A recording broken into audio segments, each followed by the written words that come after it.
Her male best friend, Jason, leaned back in his chair with that smug grin plastered on his face, swirling his glass of wine like he owned the room.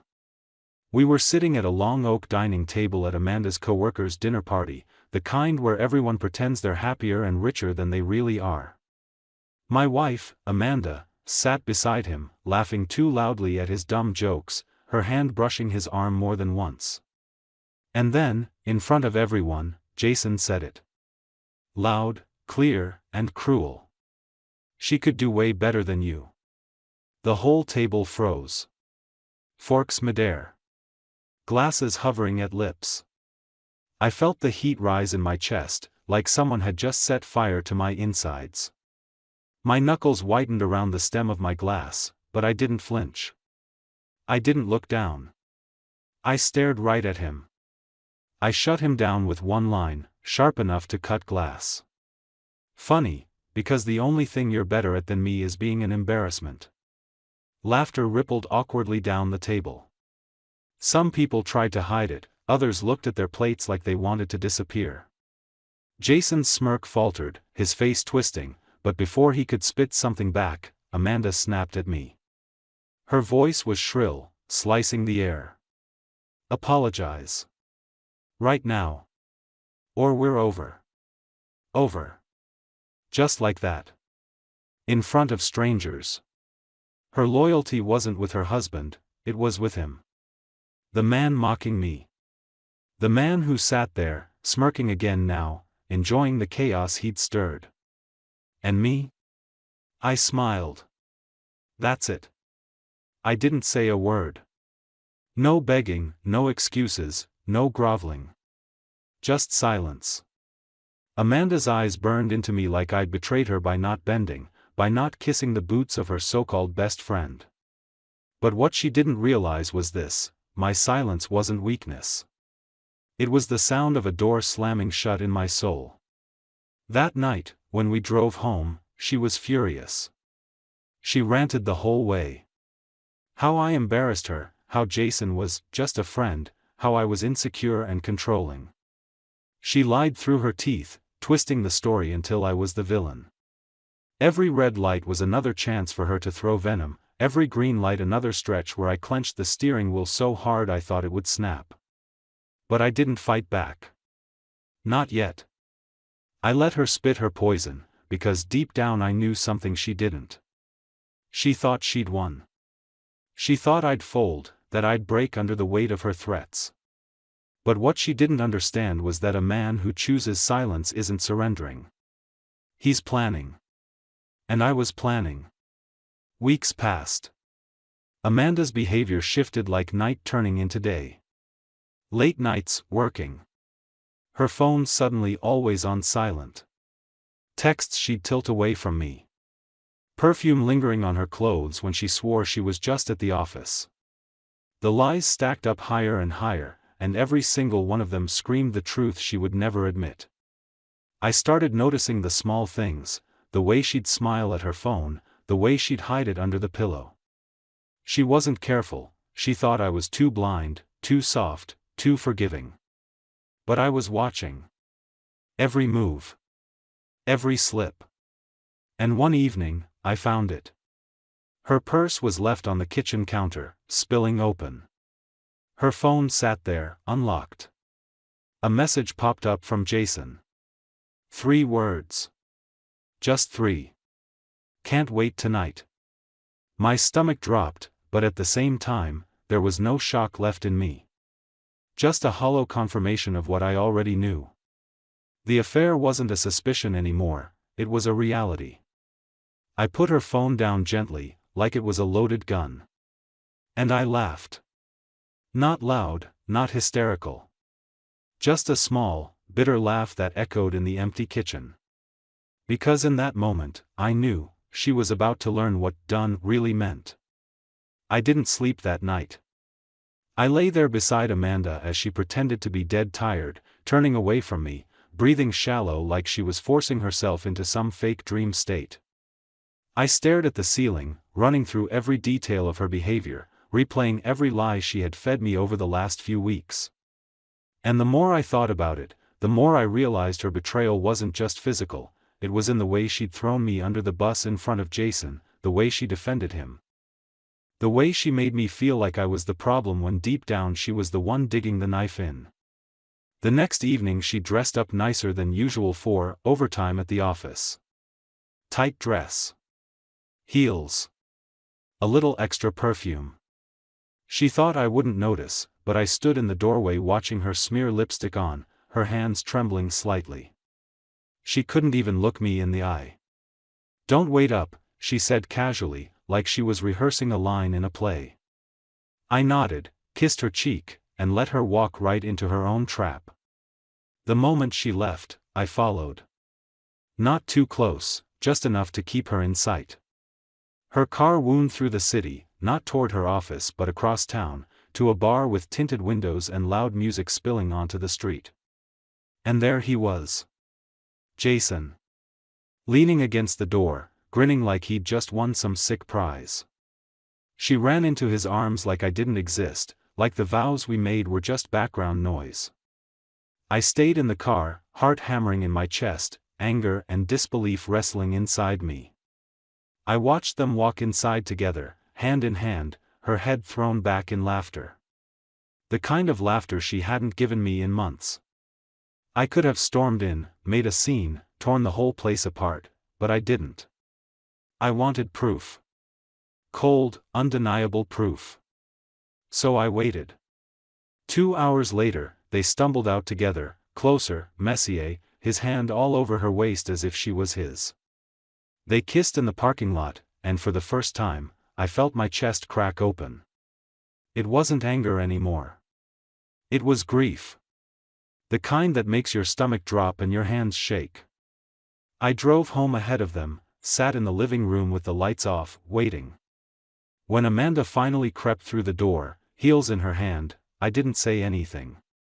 She whispered a fake yawn, muttered something about late paperwork, and went straight upstairs. I could still taste Jason's smug words from that dinner, "She could do way better than you." And now I knew exactly what he meant. The lies only got bolder after that. She'd come home smelling like cologne that wasn't mine. She'd hide receipts from hotels, claim they were from team dinners. She thought I was too naive, too blind. And maybe that's what hurt most, she believed I was beneath her, stupid enough to buy whatever garbage she threw at me. One night I asked her, point blank, "Are you seeing him?" She didn't even blink. Her eyes went wide with mock offense, her voice sharp like broken glass. "Are you insane? Jason's my best friend. You're paranoid. God, you're pathetic sometimes." Pathetic. That word. She spat it like venom. And in that instant, I realized there was no saving what we had. She wasn't my partner anymore, she was my enemy. I didn't argue. I didn't shout. I just looked at her, nodded slowly, and walked away. Inside, though, something snapped.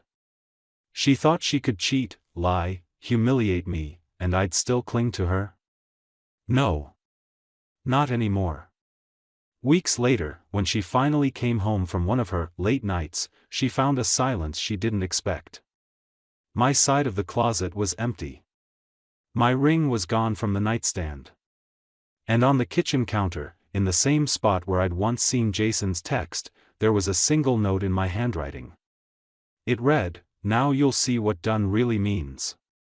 Her scream filled the house. But I wasn't there to hear it. She called me 30 times that night.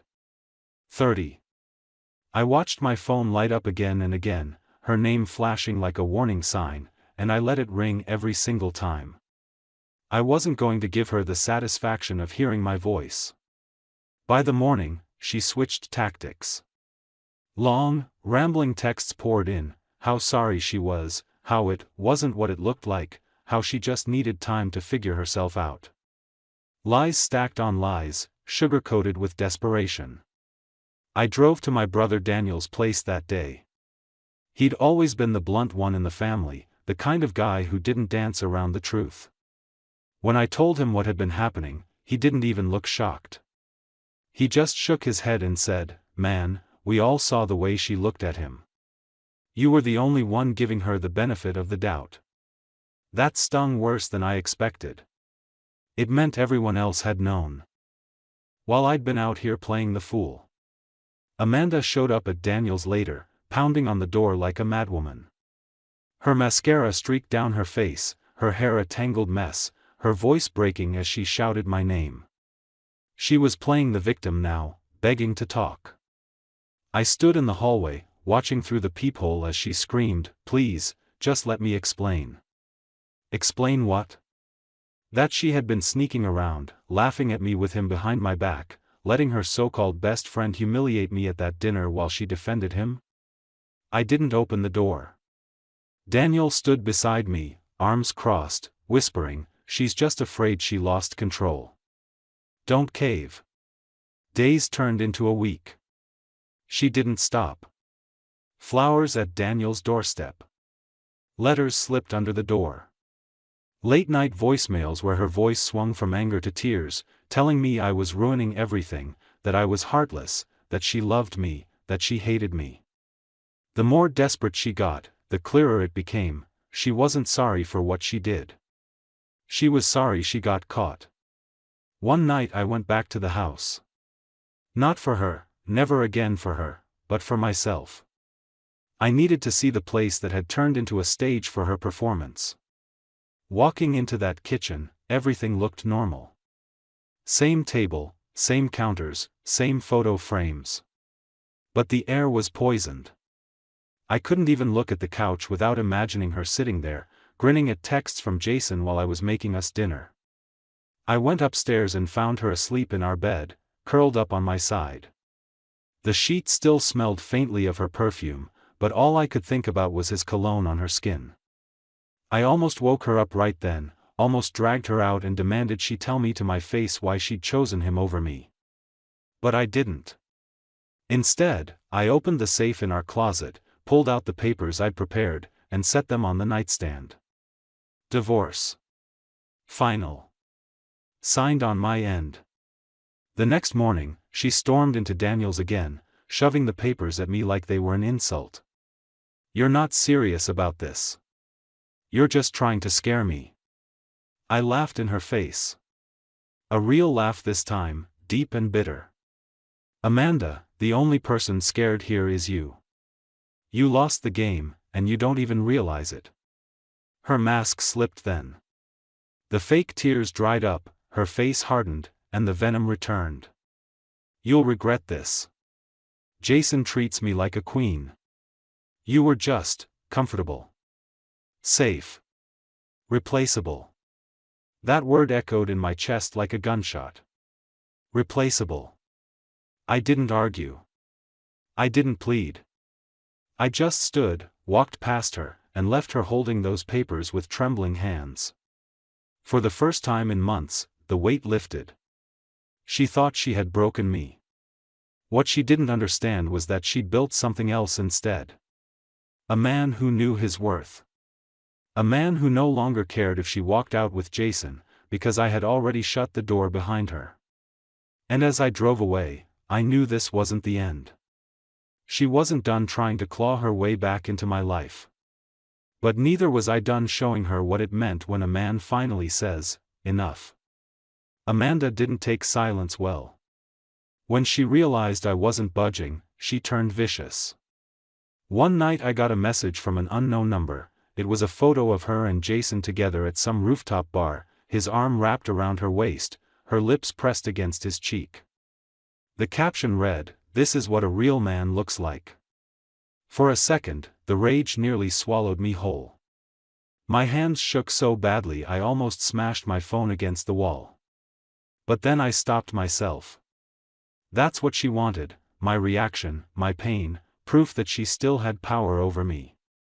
Instead, I blocked the number and poured myself a drink. If she thought flaunting her betrayal would break me, she was more desperate than I imagined. 2 days later, she showed up at my job. My office, in the middle of the day. She barged past the receptionist, stormed into the conference room while I was sitting with my team. Everyone froze as she slammed her hand on the table and spat. "You're really going through with this? After everything we've built?" I leaned back in my chair, calm on the outside though my chest burned. "Everything we've built? Amanda, the only thing you've been building is a future with him. Don't drag me into your mess." Her face went crimson. She glanced around at my coworkers, realizing she'd just exposed herself, then hissed through her teeth, "You're going to regret humiliating me like this." That night, I got a call from Daniel. He told me Amanda had been blowing up our mom's phone, crying, spinning stories about how I was abandoning her, how I'd lost it. Classic Amanda, turning herself into the victim, rewriting the script to make me the villain. For years I'd let her twist reality, but this time I didn't explain. I just told my family the truth. She cheated, she lied, she crossed a line that couldn't be uncrossed.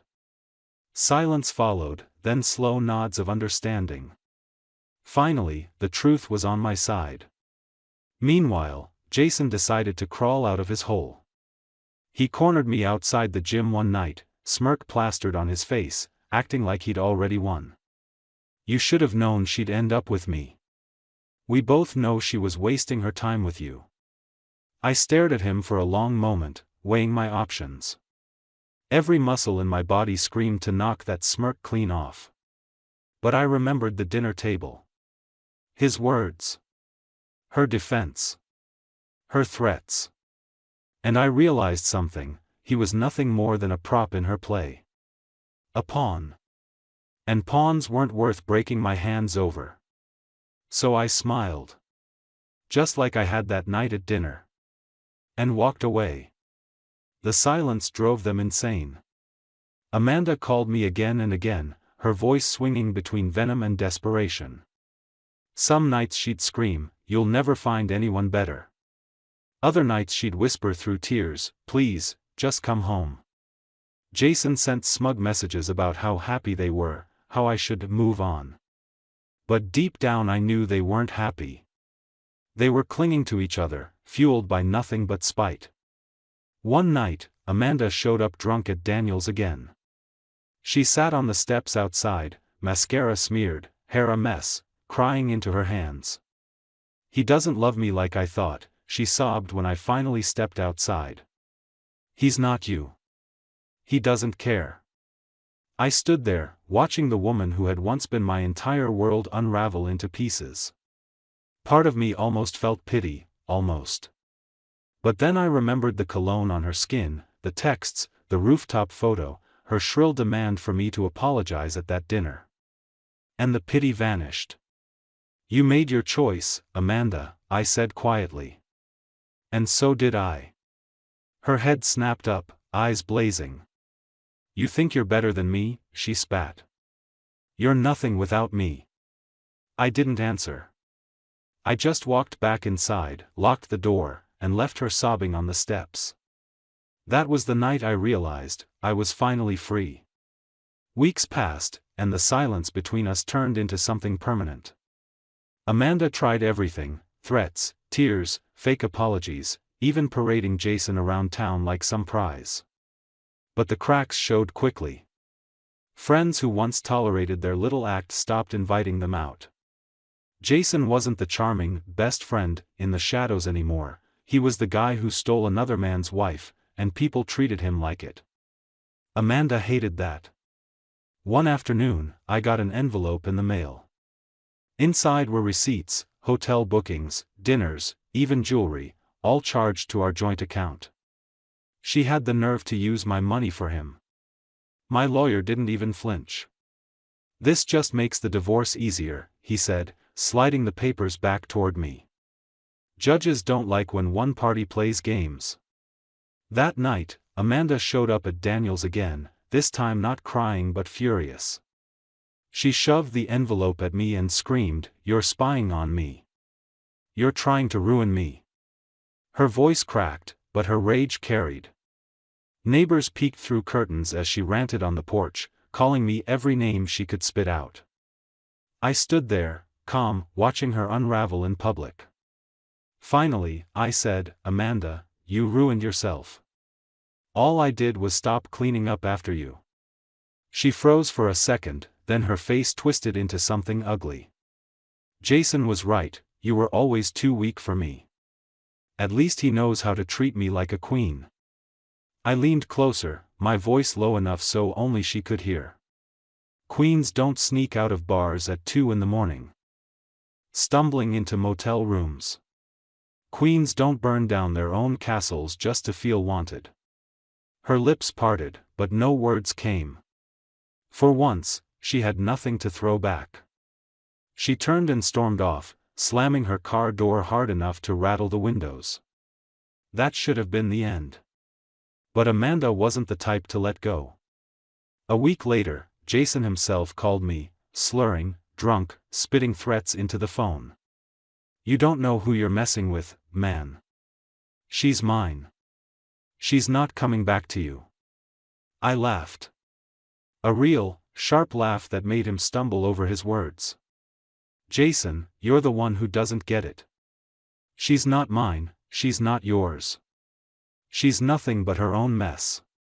And one day, you'll be the one left holding the pieces. He cursed and hung up.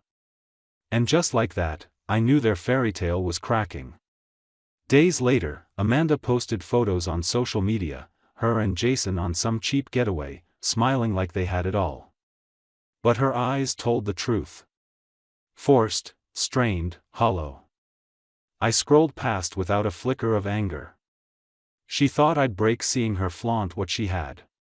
But instead, all I felt was distance. Like she was a stranger. And maybe that was the biggest shift of all. She hadn't just betrayed me, she'd freed me. I wasn't the man sitting silent at that dinner table anymore, swallowing the humiliation of another man mocking me. I wasn't the man gripping the steering wheel while she spewed lies in the passenger seat. I wasn't even the man standing in the kitchen, phone shaking in my hand as Jason's text lit the screen. I was something new. Something she couldn't touch. And that's when it really sank in, she had no idea what done meant, until now. The court date finally came, and Amanda showed up dressed like she was walking into a fashion show instead of a divorce hearing. Tight dress, diamond earrings, probably gifts from me once upon a time, and a fake smile plastered on her face. Jason was there too, sitting in the back like a proud spectator, arms folded, smirk ready. She tried to charm the judge, spinning her lies, painting herself as the victim. He abandoned me. He refuses to work on our marriage. I was lonely. Every word out of her mouth was a dagger, but not because it hurt, because it was so damn predictable. My lawyer slid a stack of papers across the table. Hotel receipts. Photos. Text messages. Proof. The mask slipped instantly. Her smile faltered, her eyes widened, and she started stammering.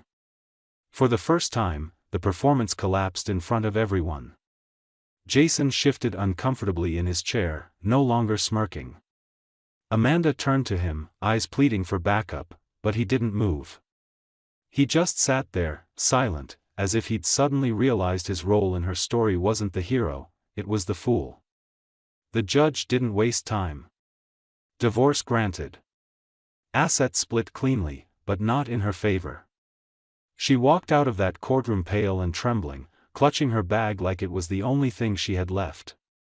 Jason didn't even wait for her, he slipped out the side door, leaving her standing there alone. I should have felt triumphant, but what I really felt was lighter. Free.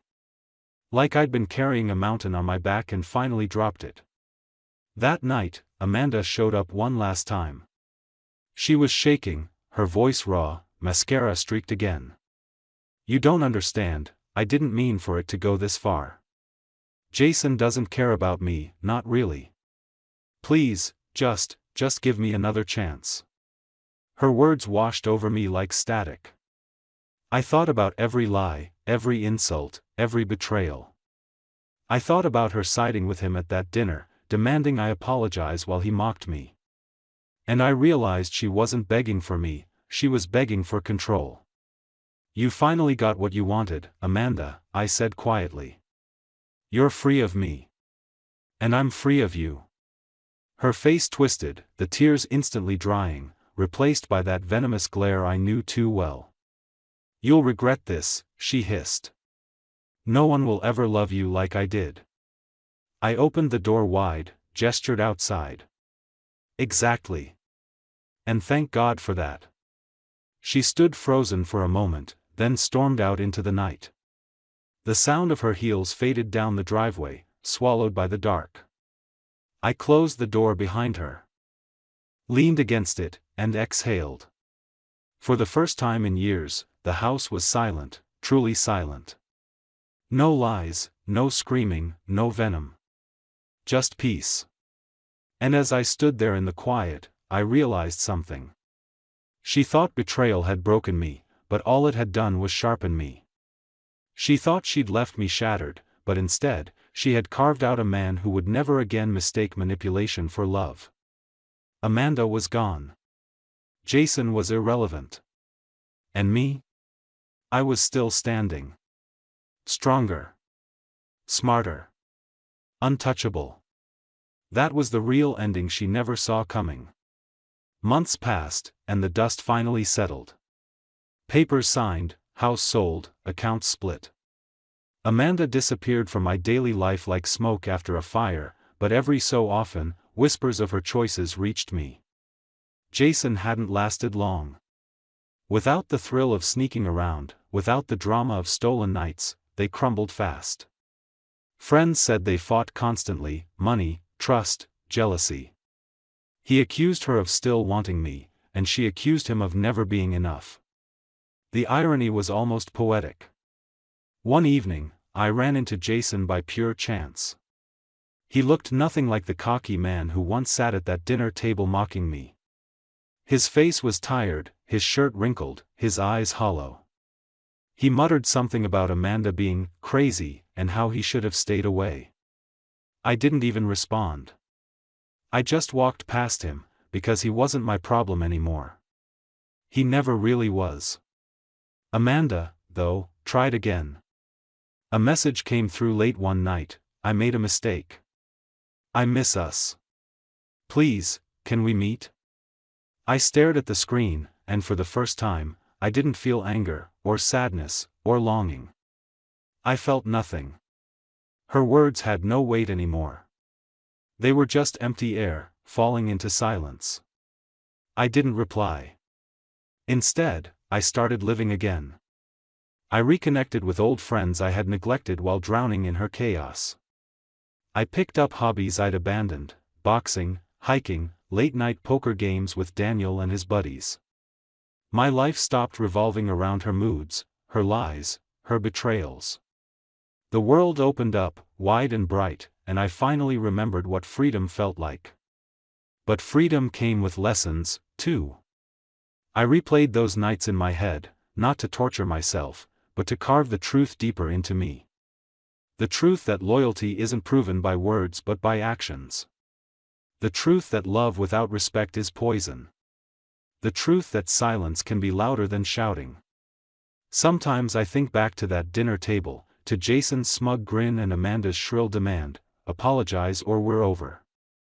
I remember the way I just smiled, said nothing, and let the silence hang heavy in the air. That moment defined everything. That was the shift.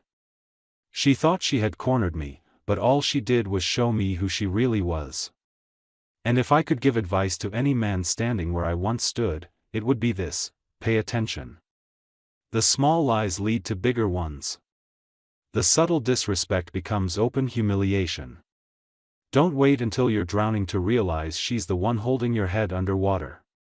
Walk away. Choose yourself. Amanda will forever be the woman who taught me what betrayal looks like up close, how it feels to be stabbed by someone you trusted with everything. But she also taught me something else: what strength feels like when you finally take it back.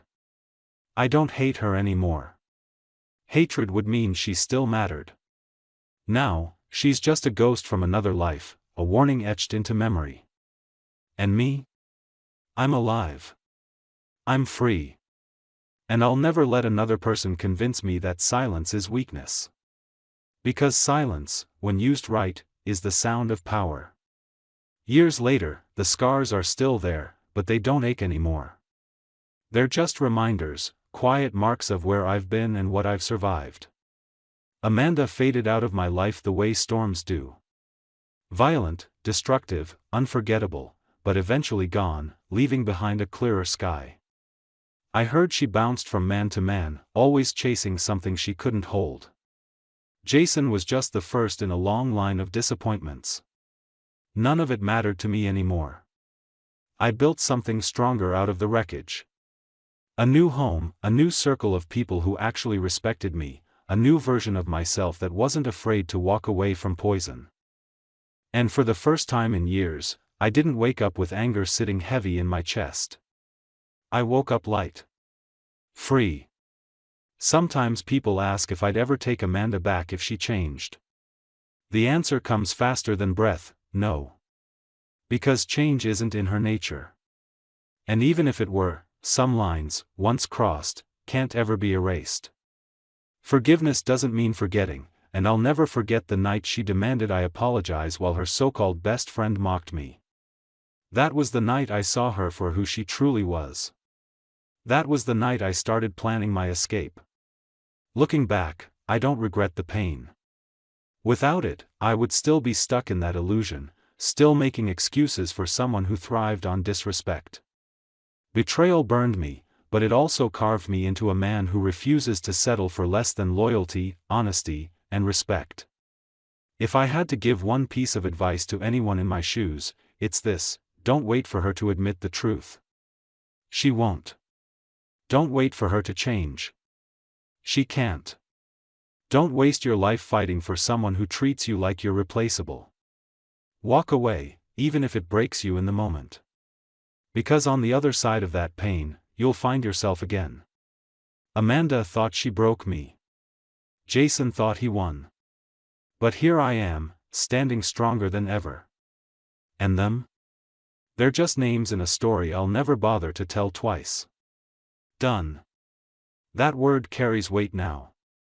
Done with the lies. Done with the humiliation. Done with her. And the silence I chose that night, the one she mistook for weakness, turned out to be the loudest answer I could have ever given.